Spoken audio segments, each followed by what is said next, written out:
Have you ever felt overwhelmed by the sheer amount of stuff in your home? You're not alone. For many seniors, their homes become filled with memories, and sometimes that clutter can start to feel like a burden instead of a blessing. But what if I told you that decluttering doesn't have to be stressful, and with a few simple strategies, you can transform your space into a peaceful sanctuary? In this video, we're going to dive deep into the 8 most common decluttering mistakes seniors make and, more importantly, how to fix them. Whether you're feeling stuck in a mountain of belongings or simply overwhelmed by the idea of starting, this video will give you the tools to declutter effectively without regret. You'll learn why trying to declutter everything at once is a recipe for burnout, how to part with sentimental items without losing precious memories, and how asking for help can make the process more enjoyable. I'll also share some tips on how to stay motivated through the journey, how to let go of guilt, and why setting a clear vision for your space is key to staying focused. By the end of this video, you'll have a clear plan for tackling the clutter in your home, and you'll be ready to reclaim your space and peace of mind. So stick with me until the end. This could be the start of the transformation you've been waiting for. If you are not subscribed, I recommend subscribing and activating the notification bell so you don't miss any videos. Your support means a lot to me, and if you enjoyed this video, you can help me continue spreading the valuable lessons by liking and sharing it. If you like the topic of this video, please comment 1. If you don't, please comment 0 to let me know how I can improve and make better videos for you. Now, let's begin. Mistake number 1. Trying to declutter everything at once. Diane was bursting with excitement, eager to start her long-awaited decluttering journey. She envisioned herself confidently walking through her home, tackling room by room, clearing away the mountains of items that had accumulated over the years. In her mind, it would be the ultimate weekend project, a couple of days dedicated to shedding the weight of clutter, to finally feel the blissful, unburdened relief of living in a serene, minimalist space. But by Sunday afternoon, Diane was utterly drained. She was physically exhausted, emotionally spent, and surrounded by piles of things she had barely touched. The house looked more chaotic than ever, and the task ahead now felt like an impossible mountain to climb. Every inch of her home seemed to scream for attention, yet she felt paralyzed by the sheer size of it all. She had fallen into the trap so many people do, and it was hard not to feel like a failure. Does this resonate with you? For many older adults, the idea of decluttering can feel like a race against time, a race they think they must win all at once. We look at the clutter around us, feel overwhelmed, and think we have to tackle it in a single burst of energy. But the truth is, decluttering an entire home in one weekend is not only unrealistic, it's downright exhausting and discouraging. It's like trying to gulp down an entire meal in one giant bite. You end up choking and gasping for air. Here's the heart of the matter. Decluttering isn't about a quick, overwhelming purge. It's not an all-or-nothing marathon. Instead, it's a gradual journey that demands patience, self-compassion, and realistic goals. And this is where so many people, especially seniors, get it wrong. They believe it has to happen all at once, that it's some kind of race. But in reality, it's far more about small, steady steps that lead to lasting transformation. Start with just one thing. One small area at a time. It might be something as simple as a drawer, a single shelf in your closet, or a box of old papers that's been gathering dust for years. The key is to focus on small, manageable goals, each one a victory in itself. Every time you clear a drawer or organize a shelf, you're moving forward. You're creating change, one tiny step at a time. And before you know it, you'll start to see a home that feels lighter, more organized, and full of breathing room. You'll start to feel proud, rather than drained. For Diane, she chose the kitchen as her starting point. One weekend, she focused on a single drawer. Just one. It seemed like such a small task, yet it made all the difference. By concentrating on only that drawer, she was able to stay focused and energized, without feeling overwhelmed by the enormity of the whole kitchen. The sense of accomplishment she felt after clearing that drawer gave her the push she needed to keep going. The next weekend, she took on a shelf. Slowly but surely, the clutter began to vanish, and Diane found herself making real progress, without ever feeling completely drained or hopeless. This approach works because it's sustainable. It allows you to build momentum without burning yourself out. Each small goal you conquer adds a sense of pride and fuels your desire to take on the next challenge. It's a positive, reinforcing cycle.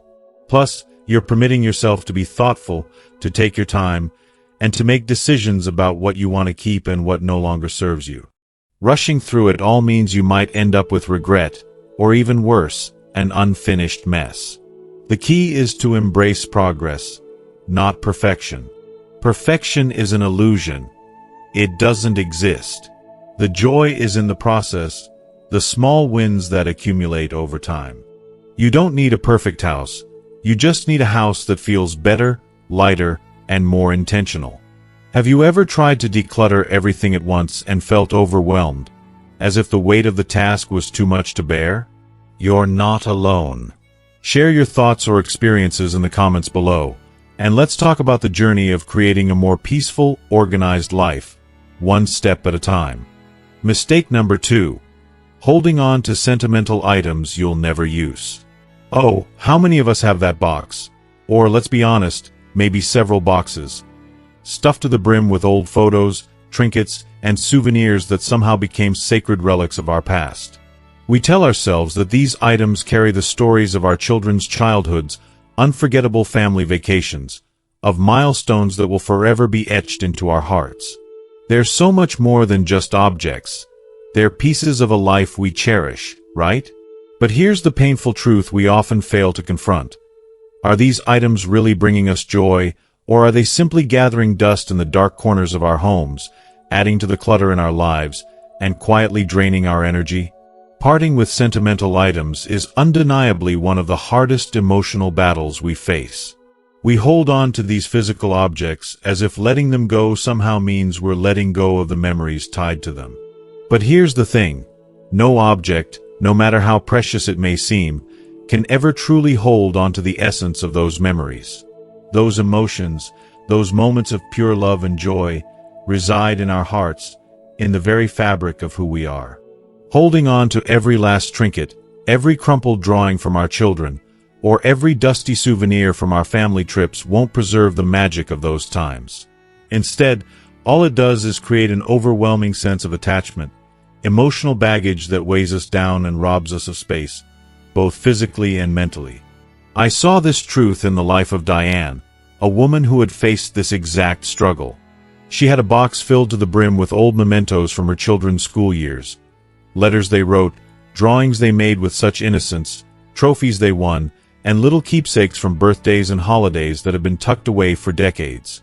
Each item had a story, and letting go of even one felt like she was letting go of the memories themselves, as though they would disappear into thin air if she parted with the objects. The emotional tug was so strong, it made her question whether it was even possible to do it. If you are still watching this video and find these lessons useful, please comment 1 below to let me know that you are still here with me. But then, Diane had a revelation, one that shifted everything. She realized that the memories were never really in the objects themselves. They lived in her heart. They lived in the way she remembered her children's laughter, in the joy she felt watching them grow, in the love that bound their family together. And with that clarity, she approached the process differently. Rather than clinging to every single thing, she started by capturing them in photographs. The colorful birthday cards her children had made with such care, the handprint art they proudly gave her when they were little, and even the antique teacups her grandmother had passed down, she photographed them all. By doing this, Diane created a beautiful, digital collection of her most cherished memories, without them physically occupying precious space in her home. She allowed herself the freedom to let go of the majority of those items, only holding on to the ones that truly added value to her life in the present. It was not a loss at all. Diane found that she felt a sense of liberation and calm. Her home felt lighter, her heart felt freer, and she could breathe more easily, knowing that the most meaningful memories were carefully preserved in a way that no longer burdened her. Letting go of sentimental items isn't about forgetting the past or dismissing the importance of the memories attached to them. It's about choosing what truly enriches your life today. Ask yourself, does this item add real value to my life right now? Does it bring me peace or joy, or am I simply holding on to it out of guilt or habit? Sometimes, we hold on to things out of a sense of obligation, but true emotional freedom comes when we realize that we don't need to keep everything to honor the past. So, my friend, don't let the weight of your sentimental belongings rob you of your space, your peace, or your happiness. You can keep the memories alive in a way that serves you, without the clutter. It's not about the quantity of things you hold on to. It's about the quality of the memories and emotions they represent. What's the one item you find hardest to let go of? I'd love to hear your story and thoughts. Share them in the comments below. Let's talk about it together. Mistake number 3. Not asking for help. Diane's story resonates with so many of us. This deeply ingrained belief that we must shoulder everything ourselves, no matter how heavy the burden may be. Diane, like so many others, was terrified of burdening her children with the seemingly insurmountable task of sorting through decades of memories, belongings, and clutter. She convinced herself that asking for help would make her seem weak, incapable, or even inadequate. So, with determination, she set off on this solitary mission to declutter her home, believing that sheer willpower could carry her through. But as the days turned into weeks, Diane found herself sinking deeper into a pit of exhaustion and frustration. No matter how hard she tried, the task felt impossible. The clutter was relentless, the piles of forgotten items unyielding. Each day, the burden grew heavier, not lighter. She was overwhelmed and emotionally drained, and it seemed like the mountain of things to sort through would never shrink. Instead of feeling accomplished, she found herself spiraling deeper into stress and despair. It was during this time of struggle, when Diane was at her lowest, that she had an epiphany, an awakening that would change everything. She realized that decluttering didn't have to be a lonely, solitary battle. One evening, after an especially hard day, with tears threatening to fall, Diane picked up the phone and called her son, Matt. To her surprise, he didn't hesitate for a second. He immediately agreed to help, and he wasn't alone. Her daughter, Sarah, and even a couple of dear friends rallied behind her. They were eager to lend a hand, to support her, and to make this journey a shared experience. They understood how much this meant to Diane, and their willingness to step in was nothing short of heartwarming. With their love, energy, and hands-on help, Diane's daunting task became not just bearable, but uplifting. The clutter, once a symbol of overwhelming chaos, began to disappear with each box they cleared. But more than that, the day turned into something unexpectedly joyful. There was laughter. There were stories shared. And there was nostalgia, a deep sense of connection and love that was far more valuable than any physical item. Diane's family didn't just assist with the task. They made it an experience, one filled with warmth, humor, and a reminder that they were there for her, no matter what. The lesson is profound and beautiful. Don't be afraid to ask for help. Whether it's your family, friends, or even a professional organizer, there's no shame in reaching out when you need it. We weren't meant to carry our burdens alone. Sharing the load can make all the difference, transforming a stressful task into something meaningful, something that strengthens relationships and lightens hearts. So, if you're facing a challenge that feels insurmountable, remember this. It's okay to reach out. It's not a sign of weakness, but a sign of strength, of knowing that the journey is better when it's shared. Have you ever been in Diane's shoes, struggling alone, only to realize you needed help? We would love to hear your story. Let's share and support each other in the comments below. Mistake number 4. Keeping things just in case. How many of us have that one drawer, the one filled with cords for devices we no longer even own? Maybe it's an old charger for a phone that's long since been replaced, or a collection of random cables with no clear purpose. Sound familiar? We've all been there. We hang on to things for that hopeful, illogical reason. Just in case I need this someday. It's so easy to justify, isn't it? We tell ourselves that one day, in some mysterious future, we might find a use for these things. Maybe. Or maybe not. But here's the hard truth we don't want to admit. Those just-in-case items rarely, if ever, see the light of day. Instead, they sit there, silently claiming space in our homes, taking up valuable room in our drawers, and becoming a source of unnecessary clutter. You might not even notice it at first, but over time, these things grow into a chaotic collection of forgotten objects. Diane knows this all too well.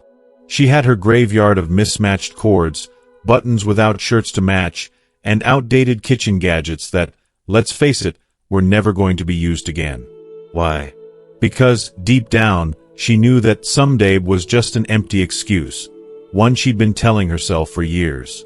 It wasn't until Diane finally confronted the overwhelming truth that she realized the full extent of what she was holding on to.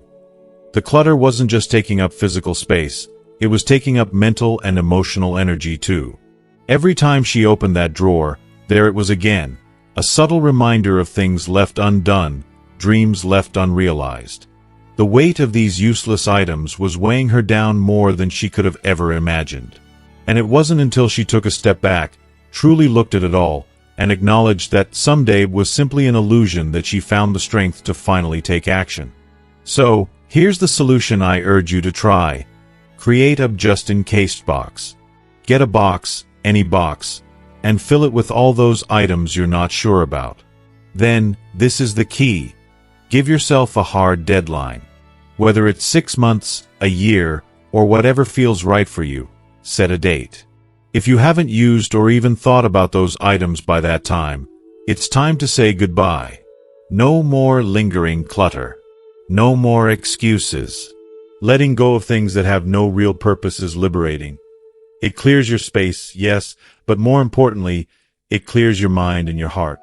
Trust me on this. You'll be amazed at how empowering it feels to let go of things that no longer serve you. Setting a deadline takes the fear of regret away. You give yourself a fair chance to decide if something is truly necessary, without being bogged down by guilt or uncertainty. It's all about making decisions with clarity and confidence. Let's get real. If that spare charger, random kitchen tool, or old lampshade hasn't crossed your mind in years, do you think you're ever going to need it? Most likely, no. And here's the thing. When we hold on to these just-in-case items, we're allowing the past to take up space in our present. It's time to stop living in what if and start embracing what now. Letting go is not just about cleaning out a drawer. It's about making room for what truly matters, for the things that add value to your life. Don't let clutter rob you of your space, your time, and your peace of mind. You deserve better. Mistake number 5. Not having a clear plan for donations or trash. Diane's experience highlights one of the most frustrating pitfalls of decluttering, a mistake so many of us make when trying to simplify our lives. She found herself drowning in an overwhelming sea of items she no longer wanted, but the next logical step seemed like an unsolvable riddle. Where on earth was she supposed to send all this stuff? Her dining room, once a place for family meals and connection, became an unintentional graveyard for bags and boxes stuffed with clothes, household goods, books, and random odds and ends.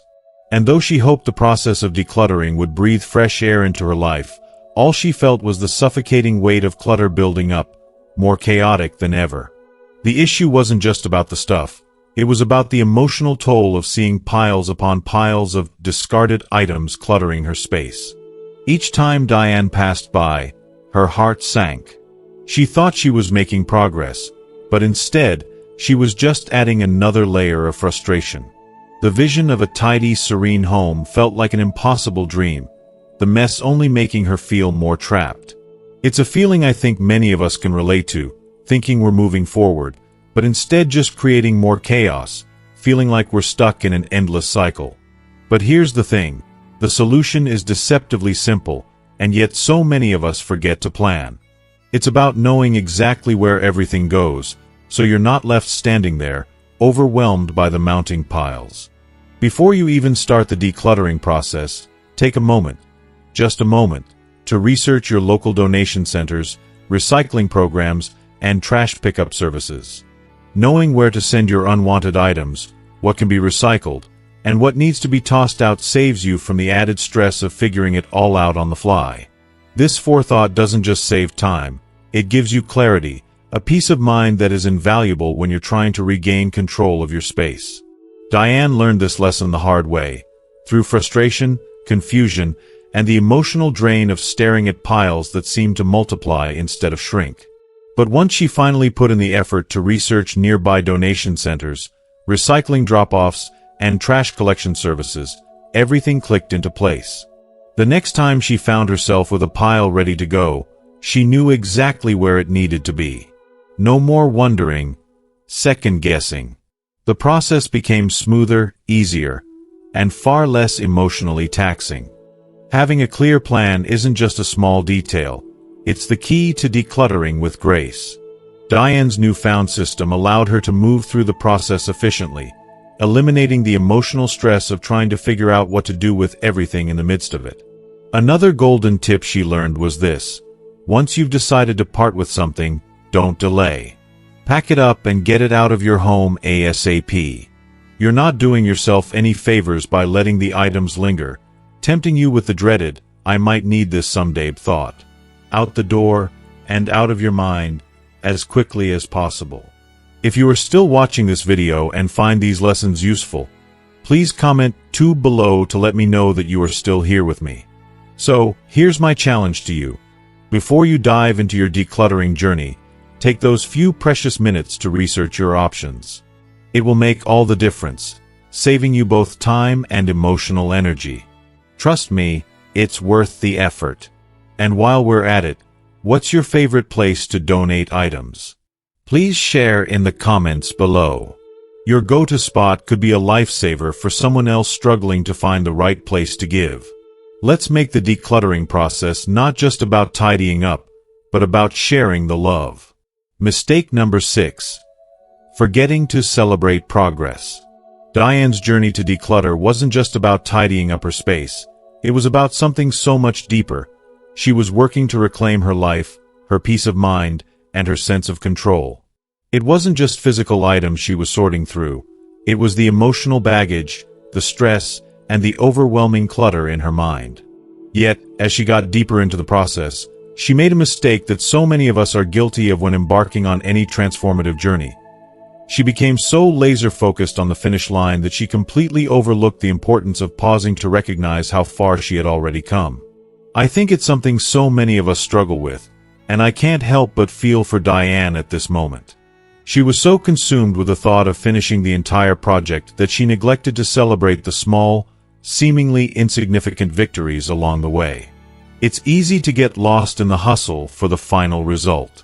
Every drawer she cleared, every shelf she organized, and every bag of items she donated should have felt like a win, yet Diane didn't let herself feel that. She only saw the mountain of clutter still left to conquer, the things she hadn't tackled yet. The weight of what was left to do overshadowed all the progress she had made. This is a painful reality we often face when we're striving for something big in our lives. It's so easy to lose sight of the incredible effort we've already invested, becoming discouraged by the enormity of what remains to be done. We think we haven't done enough, even when we've already done so much. But here's the beautiful truth we all need to internalize: every single step counts.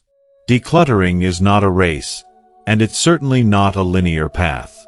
It's a journey, and every small victory deserves to be acknowledged and celebrated.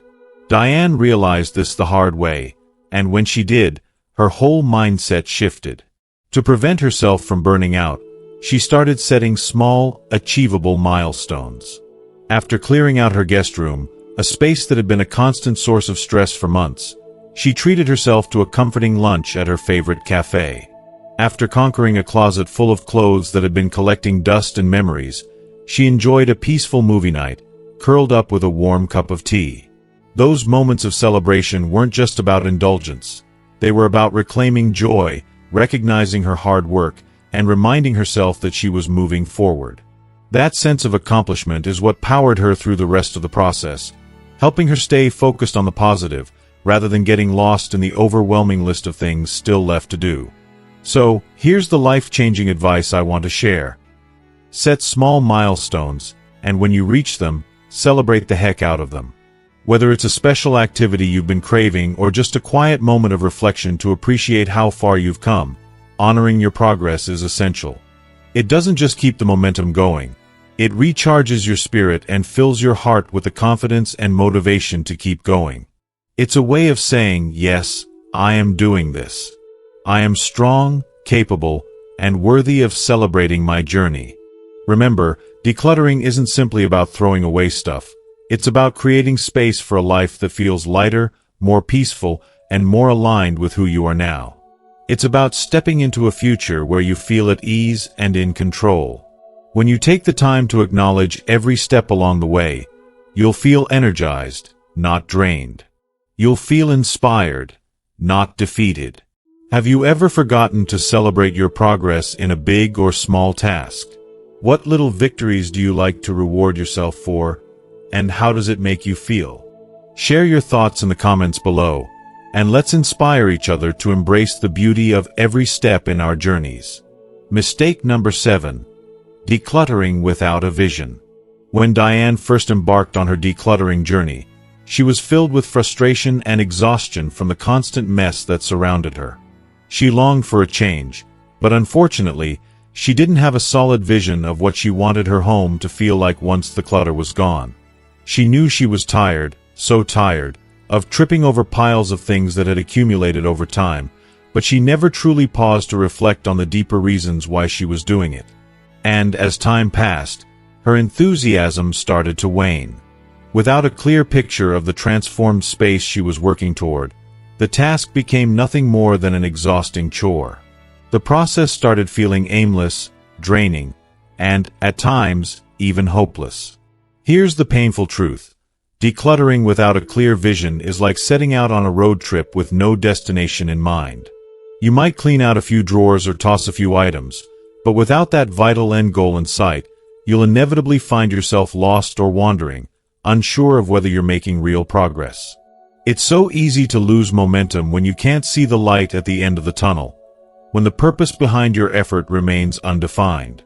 But everything changed for Diane when she finally took a moment to pause, breathe, and reflect on her true motivations. She asked herself the pivotal question, why am I doing this? And it was in that moment of quiet reflection that she realized her goal wasn't just about clearing out her home of unwanted items. It was about creating a sanctuary, a space of peace, calm, and warmth, where her family could gather and truly be present with one another. She imagined her grandkids running joyfully across the living room floor, a room that once felt chaotic but now exuded tranquility and joy. She could see herself relaxing with a cup of tea in the evenings, surrounded by an organized, serene environment that allowed her to unwind and embrace her loved ones without feeling the weight of clutter pressing in on her. This was her vision, her guiding light. Having a clear, heartfelt vision brings a level of emotional depth and purpose to the process. It's no longer just about getting rid of things. It becomes about something much bigger and more meaningful. Maybe your vision is to carve out a peaceful retreat where you can relax and breathe deeply after a long day. Or perhaps you dream of making space for new hobbies, experiences, or a creative endeavor that excites you. Whatever it may be, knowing why you're decluttering and envisioning the impact it will have on your life gives you a reason to keep pushing forward, even when the process gets tough, when you feel exhausted, or when doubts creep in. So, I ask you, why are you decluttering? Is it to reclaim the freedom in your space and mind? To simplify your life and make room for the things that truly matter?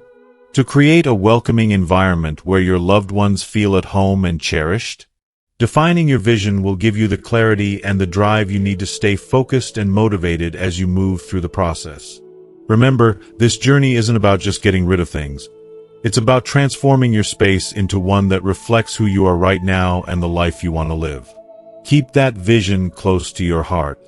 Let it be the force that drives you through the harder moments, and let it help you stay connected to the joy and peace you will ultimately create. So, what's your vision for your space after decluttering? How will it serve you, your family, and the life you're building? Please, share your thoughts in the comments below. We'd love to hear about the meaningful ways you're turning your home into a space that brings you peace, joy, and fulfillment. Mistake number 8. Letting guilt hold you back. This one is deeply personal for so many of us, and it can strike at the very core of our emotions. Diane, like so many others, found herself trapped in a web of guilt over things she no longer used or even liked. There was the decorative gift from a well-meaning friend, a beautiful item that was kind, yet never really suited her taste. The vase from her aunt, a piece that was lovely in its own right but simply didn't have a place in her home. And then there was the old worn-out couch her children insisted she keep because it was a family heirloom, rich in memories. Each item carried its weight, its own story, but it also carried the heavy burden of guilt. Diane's struggle wasn't just with physical space, it was with the emotional ties to these objects. The thought of letting go of these items felt like betrayal. It felt like she would be dishonoring the memories attached to them. Have you ever felt that way? That intense, almost suffocating sense that parting with something could somehow erase the love or the bond you shared. We all have those items. Those possessions that seem to be tied to a relationship, to a moment in time, so tightly that the idea of letting go feels impossible. It's as though doing so would unravel something much deeper. But here's the painful truth that Diane had to confront. Holding on to things out of guilt doesn't honor the memory, the love, or the relationship. It only drags you down. It ties you to a past that you no longer need to carry around. Guilt is an insidious force. It sneaks into the spaces where we're most vulnerable and convinces us that we are doing something wrong, even when holding on to these objects is simply hindering our growth. And let's face it, by keeping things that no longer serve you, you're not honoring the relationship or the memory. You're suffocating under the weight of obligation. The breakthrough came for Diane when she shifted her perspective. Instead of holding onto things out of sheer obligation, she learned the powerful art of gratitude. She took a moment to pause, to appreciate the thoughtfulness and love behind each gift, each heirloom. Diane realized that it wasn't about the object itself, it was about the love that had been poured into it. By acknowledging that love, she was able to release the guilt, free herself from its grip, and find peace. She allowed herself the freedom to let go, knowing that doing so didn't erase the past. It simply allowed her to move forward. If guilt is keeping you bound to items that no longer bring you joy, take a step back and try to look at it differently. Try to feel gratitude, not just for the object, but for the memories it holds, for the love it represents. Honor that love, honor the connection, and then let it go. Letting go doesn't mean forgetting. It means making space for new memories, new experiences, and new joys. It's a profound and freeing act. The peace that follows is worth it. So, the next time guilt tries to hold you hostage, gently release its grip and embrace the beauty of gratitude instead. It's a powerful way to let go without regret, and it allows your heart to be lighter, freer, and more open to the love that's already there. Diane's transformation. A decluttering success story. Diane's decluttering journey wasn't a quick fix or a one-time project. It was a deeply transformative process that unfolded slowly but surely, one step at a time.